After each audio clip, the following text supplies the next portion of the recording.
Hi, welcome back to the basement. I'm Steve Lewis. Today, I'm proud to present a conversation with David Beard, who I'm sure you all know as the editor-in-chief of the Endless Summer Quarterly. Today, we'll be talking specifically about David's role as co-producer of the Dean Torrence and Friends The Teammates compilation. This contains some really unusual tracks, many of them previously unreleased, spanning the years 1965 to 1985, many of which are Beach Boy related. Before we get to that, I want to thank Jamie Brewster for recently having me on his YouTube channel. Jamie's a great guy. We had a great time. It was a really fun conversation. Thanks for having me on. I urge you to check out Jamie Brewster's YouTube channel, which is Jamie Brewster's Musical Heroes. There's some great stuff. Now, without further ado, David Beard. Joining us is the great David Beard, wearer of many hats, including editor-in-chief of the Endless Summer Quarterly. David joins us today from sunny Florida. Today we're going to try to focus on the recent Teammates album by Dean Torrence and Friends. But before we get to that, I wanted to congratulate you on the new fall 2023 edition of the Endless Summer Quarterly. These things just keep getting better and better. And this one, among the features are interview with Malcolm Leo, who did the American Band documentary back in 1985. We've got an interview with Jeffrey Foskett, which is really in depth, and you ask a lot of really interesting questions. And also a lot of information on Chase in the Sky with interviews with Spencer Proffer, who produced the track, and Rand Bishop, who wrote the track. That's a track that's really obscure, really hard to find any good information on until this edition. So congratulations on this, and thanks for another great edition. Thanks for having me. Thank you, and thanks for having me on.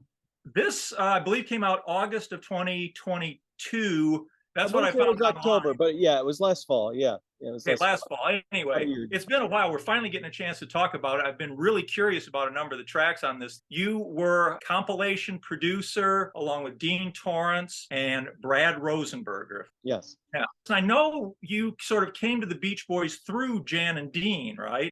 You've known. Right. When I started doing ESQ in August of '93, 30 years ago, Dean was actually my very first interview. I'm so grateful for that because I was so nervous, and I think if my first interview had been with one of the Beach Boys, they may have not been so patient, because you could hear the nervousness in my voice, and I was such a major fan that having the opportunity to interview Dean Torrence of Jan and Dean was just I could not believe my luck, and that was set up by Elliot Kendall. A great guy and a great friend of Lee Dempsey's and mine, and a great supporter of the magazine. Within a couple of years, I interviewed Dean again, and I think it was in the second or third time I spoke to him, I remember him very succinctly asking me, "So what kind of lunatic are you?" I didn't quite understand what he was asking me. And he clarified, he said, "Well, I run into a lot of fans. And there's different degrees of, fanaticism, I guess."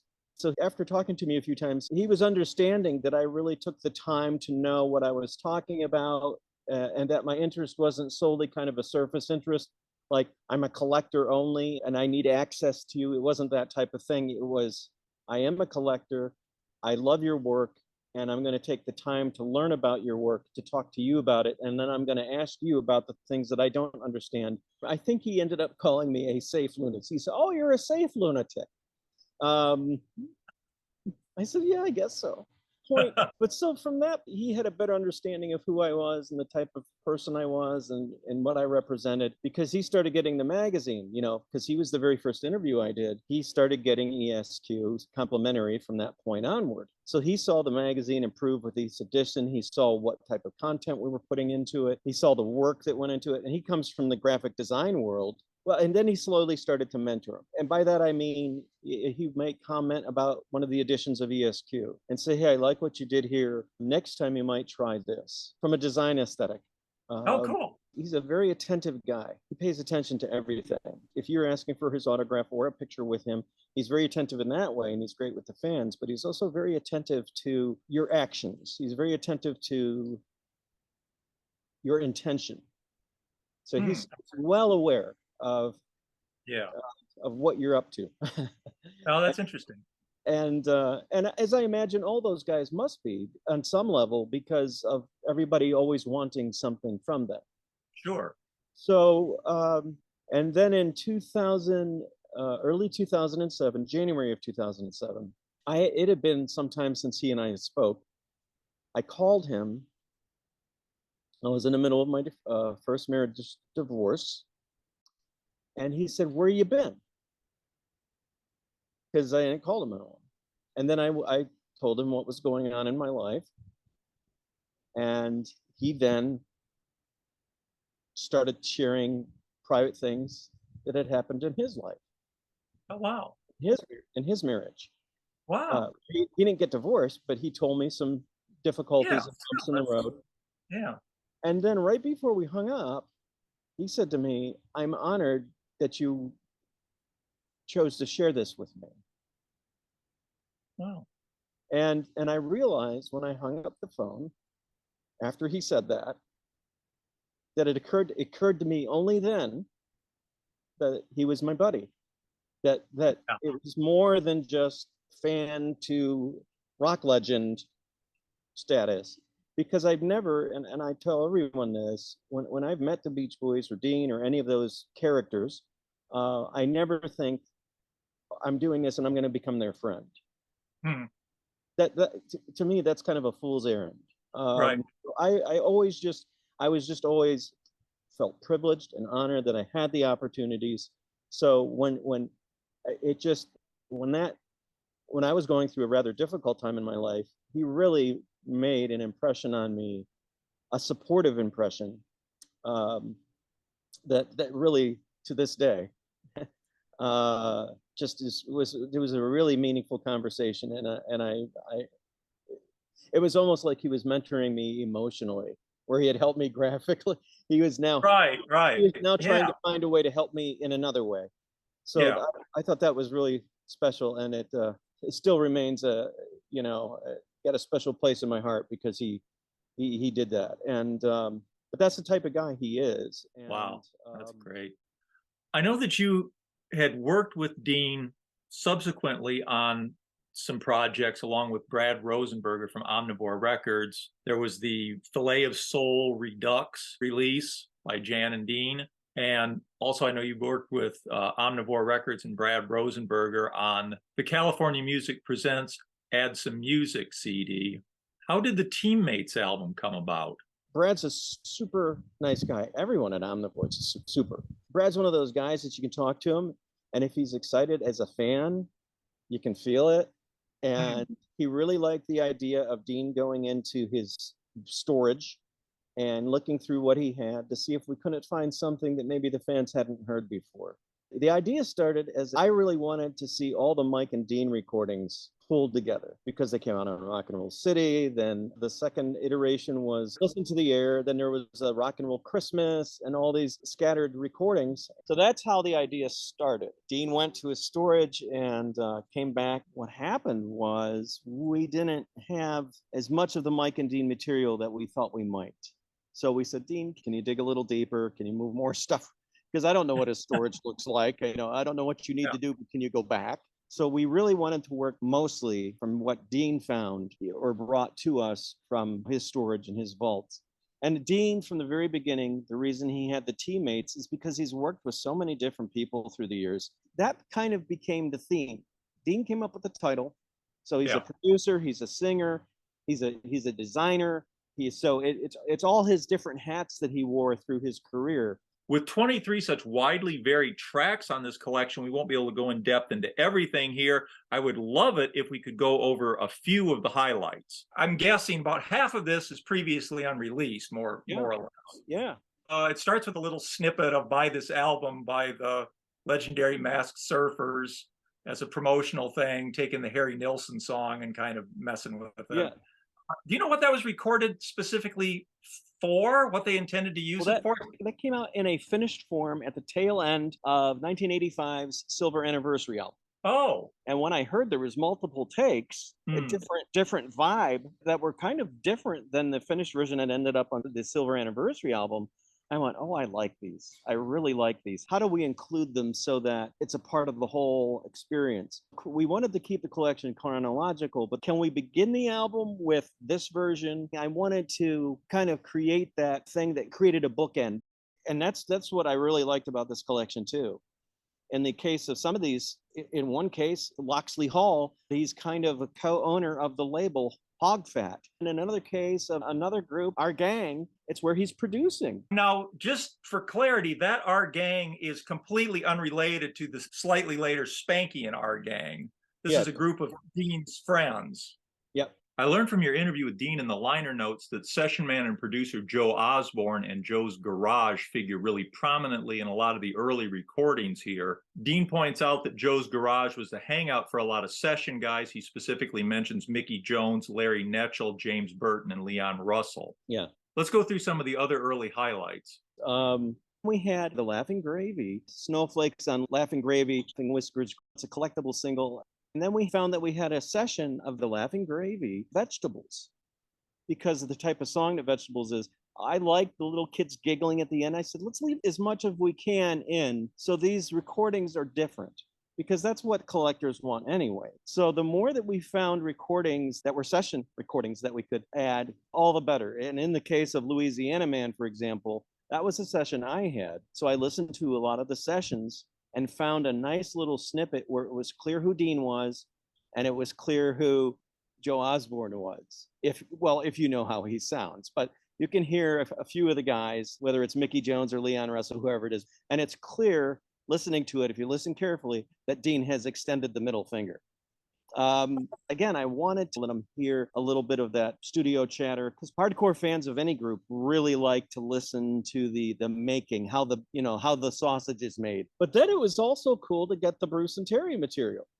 Yes. Which was, I guess, Legendary Mass Surfers, kind of. It was around that same time, but it really wasn't that type of project. They kind of reminded me of maybe a little bit of a precursor to the California Music Project. Yeah. So these recordings are around the time of the Legendary Mass Surfers, which Dean had created post Jan's action. What's the next phase? What do I do now? So he created that. And I think that was the Legendary Mass Surfers was kind of the natural thing that led to the California Music formation by Terry and Bruce on the Equinox label. So David's going to move inside due to the noise from the yard work that's going on there. We'll give him just a second to relocate, and then we will resume in a moment. So we're back with David Beard.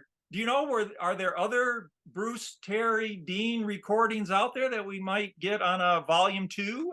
The thing that I've learned with Bruce and have experienced with Bruce is that he considers a lot of the work he's done, I wouldn't say rubbish, but if something he worked on then did not go on to become something, he doesn't see a point in discussing it or anything else, because if it didn't go on to become something, why talk about it? I at one point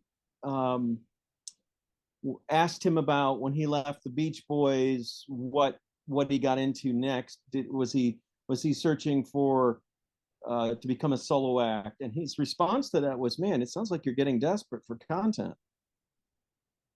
So our fascination with certain elements of these guys' careers isn't how they look at things. Bruce did an album with the great saxophonist Steve Douglas. It was called The Hot Doggers from, I think, 63 or 64. I took it to a concert and I saw Bruce backstage and I said, look what I got. And he said, oh, I just did that for a paycheck. In Bruce's mind, at his age in the music industry at that time, to him, it was, I just did that because I needed money to keep going in the music business. So again, he doesn't look at things like collectors or we who want to kind of know everything about somebody's career. It's worth talking about if it went on to become something and it was successful. Then maybe you'll get his interest. Or the other way you'll get Bruce's interest is if he has a really great memory of something and is attached to it emotionally, like the Beach Boys album Sunflower. For the most part, he's just, it's not we're talking about, because nothing became of it. Even as a fan, never having met him, I've kind of observed that in interviews. And it's kind of seemed to me to sort of be a double-edged sword. On the one hand, he will give you a candid opinion of something. often more negative than it really needs to be. Yes. But like you say, then he's also just dismissive of, I'm not interested in that. I don't want to talk. I don't see the value in that. Right. And so there's the candor on the one hand and the dismissiveness on the other side. It's like, I'd love for him to find the right balance and use that candor to write a memoir. But I think the fact that he dismisses things, he doesn't see the point. Just a guess as an outside observer. Yeah, I think many years ago he was gonna do a book. He told me, and then I think he gave up on the idea Yeah, because. it's a shame. So I don't know. Maybe he changed his mind tomorrow. He's Sure. he's entitled, right? He give Right. whatever he wants to do. Sure. But I think Bruce's career is fascinating, and we'll get into that in a little bit. Then we've got also on Teammates several oldies covers by Dean that were released on an album in Japan. That's Correct? right. Yes, Dean Torrance Phase 2 was the Japan record. They're very simple recordings because, as Dean says in our interview, the idea was they're going to be played through the car radio speaker in the TV movie Dead Man's Curve. Oh, okay. Yeah. So we thought there's no point in putting in a lot of production and putting in a bunch of instruments and stuff because it's just going to be on the little speaker coming through the car radio. And when I listened to them, I said, man, this is just such a great spotlight. He's never been a great singer, but he sounds so good on it. It harkens back to kind of when Jan and Dean began as doo-wop guys, and it shows his love of the era. Those are songs that he obviously listened to on the radio. When Dean came out of storage with those songs on a master reel, I'd listened to it and I went, oh my gosh, these are so crystal clear. This is better than the Japan record. I said, we've got to include them. This is the opportunity in this collection to give Dean the spotlight and to kind of just show him, yeah, he's not a backing singer here. He's not a producer here. He's the lead singer here. And I just think he shines on those tracks. I was glad that Be True to Your Bud got included for those of us who don't want to plonk down 40, 50, $80, whatever those singles are going for now. It's a nice, clear version. It's certainly a curio, but I was glad that was included as well. And then you got the Mike and Dean stuff. And then ending with Fun, Fun, Fun with new lyrics for the Handle Camera by Kodak. So that brings us through at least some of the highlights here. I think as we mentioned, there's 23 tracks, so that's only kind of scratching the surface. A lot of interesting stuff. The only other thing I would just tell anybody, you don't even really have to be a Jan and Dean fan. If you like the era of music that the Beach Boys and Jan and Dean come from, it's a really interesting, full of surprises collection. It's just like going into the house of Dean Torrance and opening different doors, and every door you open is something different. And that's what I really like about it. And the songs are really interesting and good, unexpected.